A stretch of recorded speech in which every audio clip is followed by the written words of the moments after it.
ஹல்லேலூயா. கர்த்தருடைய பரிசுத்த நாமத்திற்கு மகிமை உண்டாவதாக. இந்த நாளிலும் ஏசப்பா நம்ம ஒவ்வொருக்கும் கொடுக்கிறதான வார்த்தை லூக்கா 6வது அதிகாரம் 38வது வசனத்தின் பின்பாகம். நீங்கள் எந்த அளவினால் அளக்கிறீர்களோ அந்த அளவினால் உங்களுக்கு அளக்கப்படும் என்றார். ஆமேன். நாம் எந்த அளவினாலே நாம் மற்றவர்களுக்கு அளக்கிறோமோ அதே அளவினாலே நமக்கும் அளக்கப்படும். நம்முடைய காரியங்களுக்கும் கர்த்தர் செய்வார். நம்ம மற்றவங்களை எப்படி தீர்க்கிறோமோ அதன்படியே நமக்கும் தீர்ப்பு உண்டாம். மத்தேயு 7:2 நீங்கள் மற்றவர்களை தீர்க்கிற தீர்ப்பின்படியே நீங்களும் தீர்க்கப்படுகிறீர்கள், நீங்கள் மற்றவர்களுக்கு அளக்கிற அளவின்படியே உங்களுக்கும் அளக்கப்படும். அப்போ இதோட அர்த்தம் என்னன்னா, நீங்கள் மற்றவங்களுக்கு எதை செய்தீங்களோ அதுதான் உங்களுக்கு. ஆமேன். இன்றைக்கும் நம்ம கூட இருக்கிறவங்க, நம்ம சொந்தக்காரங்க, நம்ம வீட்டில் இருக்கிறவங்க, இன்றும் நம் வெளியில் பார்க்கிறவங்க, பழகுகிறவங்க, பக்கத்து வீட்டுக்காரங்க, யாராக இருந்தாலும் நம்ம எப்படி நாம் பார்க்கிறோமோ அதே போல தான் நாம் அவர்களுக்கு என்ன செய்கிறோமோ அதுதான் நமக்கு இன்றைக்கு செய்யப்படும். இன்றைக்கு நிறைய பேர் பாசமாக இருக்கிற மாதிரி, அன்பாக இருக்கிற மாதிரி வெளியில் காட்டிக்குவாங்க. ஆனால் ஏசப்பாவுக்கு தெரியும் அவங்க உள்ள ஒரு அன்பில்லாதபடி ஒரு பொறாமையோடு.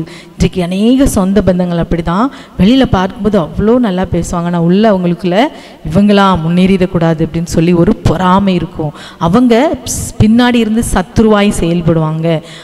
அப்படிப்பட்ட நபர்களை பார்த்து இன்றைக்கு கர்த்தர் சொல்கிறார், அப்படி நீங்கள் ஒருவேளை இருப்பீங்கன்னா இதே காரியம்தான் உங்களுக்கு செய்யப்படும் என்று சொல்லி, இதற்கு நாம் வேதத்தில் ஒரு காரியத்தை நாம் பார்ப்போம் என்றால், நியாயாதிபதிகள் 1வது அதிகாரத்தில் நாம் எடுத்து வாசிக்கும்போது யோசுவா மரித்து போனான். இஸ்ரவேல் ஜனங்களை வழிநடத்தி வந்த யோசுவா மரித்து போன போது, அப்போ இஸ்ரவேல் ஜனங்கள் எல்லாம் கர்த்தரிடத்துல போய் கேட்குறாங்க, நாங்கள் இந்த ஜனங்கள் எல்லாம் வழிநடத்தி போவது அப்படின்னு சொல்லி கேட்கும்போது கர்த்தர் சொல்கிறார், யூதா முதலாவது எழும்பி போகட்டும் என்று சொல்லி. அப்போ யூதா என்ன பண்ணுறான், யூதா செமியோன் அவங்க கிட்ட போயிட்டு உதவி கேட்குறான். நாங்கள் எழும்பி போகணும்னா எங்களுக்கு என்ன செய்யணும், நீங்கள் துணை வரணும் என்று சொல்லி அவங்க கூட உள்ள அந்த கோத்திரங்களை கேட்கும்போது, சரி நாங்களும் கூட வர்றோம் அப்படின்னு சொல்லிட்டு அவங்களுக்கு எதிராக இருக்கிற சத்துருக்களுக்கு நேராக அவங்க போகிறாங்க. அப்படி அவங்க போகிற நேரத்தில் ஒரு ராஜாவை என்ன செய்கிறாங்க, அவங்க சிறை பிடித்து அவனுடைய பெரு விரலை என்ன செய்கிறாங்க, வெட்டி போடுறாங்களாம். அப்போது நியாயாதிபதிகள் 1வது அதிகாரம் நீங்கள் முழுவதும் வாசித்து பார்ப்பீர்கள் என்றால் அதில் 7வது வசனத்தில் அவன் பேர் அதோனி பேசேக், அவனுடைய கை கால்கள் உள்ள பெருவிரல்களை இந்த இஸ்ரவேல் ஜனங்கள் போனவங்க தரித்து போடுறாங்க. அப்போ அவன் சொல்கிறான் பாருங்க, அதோனி பேசேக் 70 ராஜாக்கள் கை கால்களின் பெருவிரல்கள் தரிக்கப்பட்டவர்களாய் என் மேஜையின் கீழ் விழுந்ததை பொறுக்கி தின்றார்கள். நான் எப்படி செய்ததனோ அப்படியே தேவன் எனக்கு செய்து சரி கட்டினார் என்றான். ஆமேன். அவன் சொல்றான், நீங்கள் இன்றைக்கு ஏன் பெருங்காலையும் பெருவிரலையும் பெருங்கால்கள் உள்ள கைகள் உள்ள விரலையும் வெட்டி போட்டீங்க, இதே போல நான் மற்றவர்களை ஜெயிக்கும் போது மற்ற ராஜாக்களை, அப்படி அவன் 70 ராஜாக்களை செய்திருக்கிறான். 70 ராஜாக்களின் கை கால்களின் பெருவிரல்களை தரிக்கப்பட்டவர்களாய் என் மேஜையின் கீழ் விழுந்ததை பொறுக்கி, அவங்க மேஜையின் கீழே விழுந்ததை பொறுக்கி தின்னும்படி இப்படி 70 பேர் ராஜாக்கள், அது ராஜாக்கள் 70 ராஜாக்களுடைய கை கால் விரல்கள் வெட்டப்பட்டவர்களாய் மேஜையின் கீழே தின்னாங்களா. அதே போல இன்றைக்கு இவனுக்கும் வந்திருக்கு. நான் என்ன செய்தேனோ அதையே, நான் எப்படி செய்தேனோ அப்படியே தேவன் எனக்கு செய்து சரி கட்டினார் என்றான். ஆமேன். நான் செய்ததை எனக்கு செய்தாரே கர்த்தர் என்று சொல்லி அவன் சொல்றானா. இஸ்ரவேல் ஜனங்களுக்கு அது தெரியுமா? யூதா அவங்கெல்லாம் அவங்களுக்கு எதிராக வரும்போது அவங்களுக்கு தெரியாது இதுதான் பண்ணியிருக்கான்னு. ஆனால் பாருங்க, அவனுடைய பெருகால்கள் விரல்கள் என்ன செஞ்சாங்க, வெட்டி போட்டாங்க. இன்றைக்கும் அருமையான தேவனுடைய பிள்ளைகளே, கர்த்தர் நீதியுள்ளவர். அவர் நம்ம ஒவ்வொரு நிமிஷமும் காண்கிற தேவன்.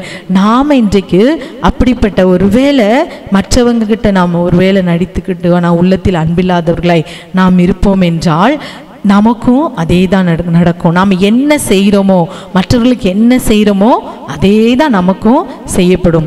நம்ம வீட்டில் உள்ளவங்களை நம்ம ஒழுங்காக கவனிச்சுக்கிட்டோன்னா பின்னாடி நமக்கு வருகிறவங்க நம்மளை கவனிச்சுக்குவாங்க.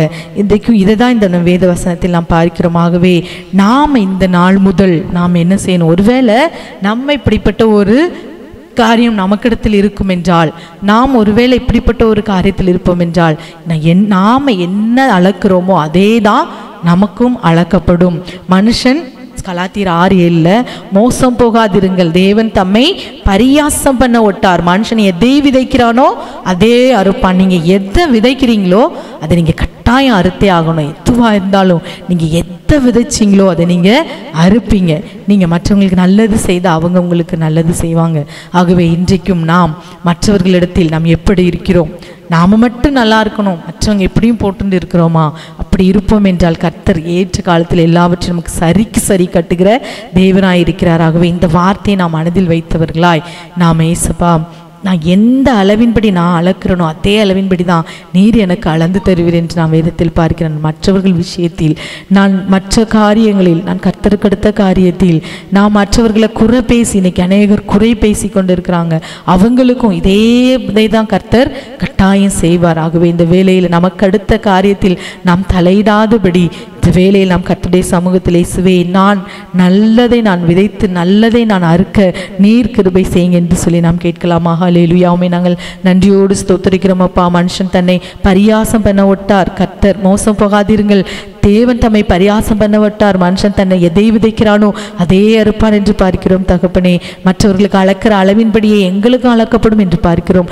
நாங்கள் இயேசுவே மற்றவர்கள் காரியத்தில் நாங்கள் நேர்மையாயிருக்க நீர் கிருபை செய்யுங்க தகப்பனே. அப்பா உம்மை ஸ்தோத்திரிக்கிறோம் ஸ்தோத்திரிக்கிறோம். இந்த நாள் முதல் அப்படிப்பட்ட ஒரு சிந்தனையில் தெளிவோடு தீர்மானத்தோடு வாழ நீர் கிருபை செய்யுங்க. சகல துதி கன மகிமையும் ஒருவருக்கே செலுத்துகிறோம். இப்படிப்பட்ட விசேஷ குணத்தை தந்து எங்களை ஆசீர்வதியும், பலப்படுத்தும், பெரிய காரியங்களை செய்யும். சகல துதி கன மகிமை உமக்கு செலுத்துகிறோம். இயேசுவின் நாமத்தில் ஜெபிக்கிறோம் நல்ல பிதாவே.